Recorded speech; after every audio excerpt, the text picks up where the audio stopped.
in Dan Kimball's book, They Like Jesus But Not the Church, one of the things he talks about is just the history of the church and how it has this tradition of holding women back, and it has this reputation of not allowing women to rise to the same level as men. And he addresses those issues, and he talks about them, and he basically comes and says, that I really don't see that as being Christ's ministry. And actually, there's another book called The Blue Parakeet by Scott McKnight. And in Scott's book, what he does is he takes the first half of his book and he talks about the proper way to exegete Scripture. He talks about how the Bible is a complete narrative. It's a whole story, and that we should be looking at it from beginning to end to extract its truth, and not just lifting out particular verses and saying, well, that supports my belief. And in the second half of his book, he then takes all of that Bible study that he told you and talked to you about, and he applies it specifically to the role of women in leadership in ministry.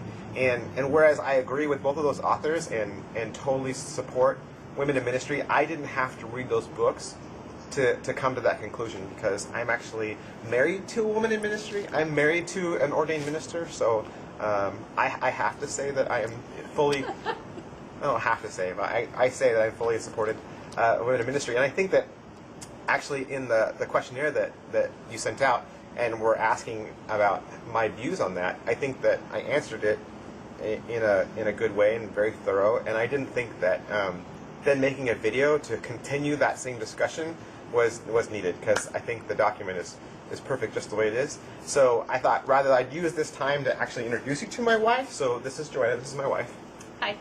And we've been married since 2000, and we actually met on America Online.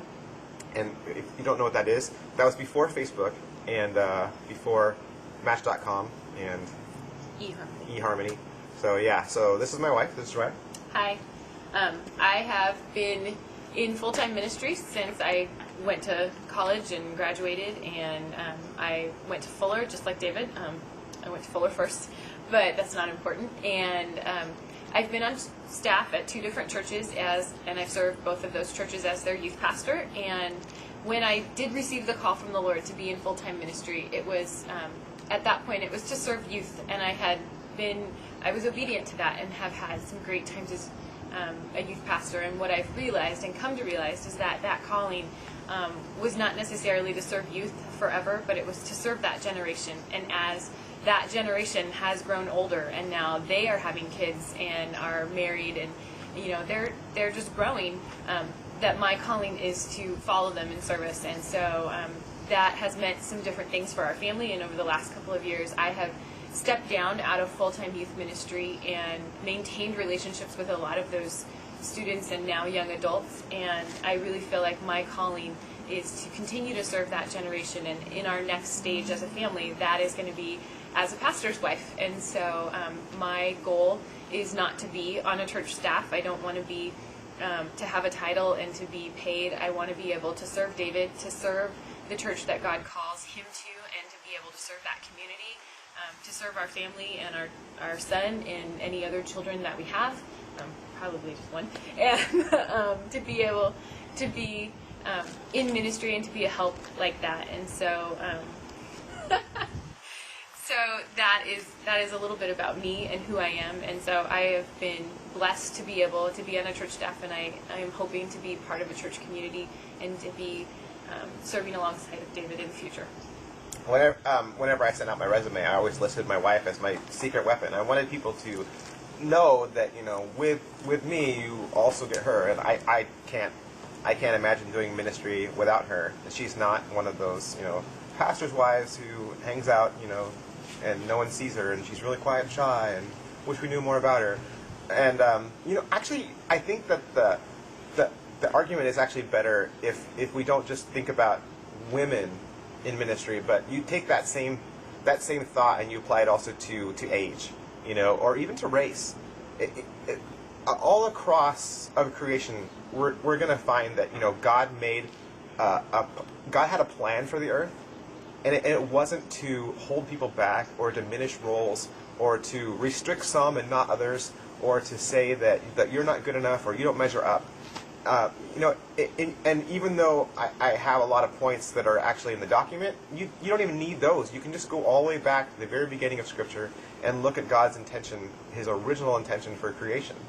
God makes Adam, and then he looks around and says, you know what, creation's not done. This story is not completed. God observed all of the things that were created and said that no suitable helper was found for Adam. And it isn't until Eve is created that the scriptures say that God made man and woman in his own image, which means that woman is made in God's image and man is made in God's image, not just one by themselves or one without the other. And it's the same picture that you see in marriage. You don't have the image of God until you have a man and a woman. With only one, you don't have the image of God. And I think that any group or any society or any culture or anything that tries to diminish one without the other, or tries to raise up one without the other, what you're doing is you're really walking on dangerous ground, because you're taking something away from the image of God. And I don't know if I want to call that blasphemy or heresy, but I don't think it's good. I don't think it's a good thing to when we diminish the image of God. And I think that the church's role on earth is to be showing that image.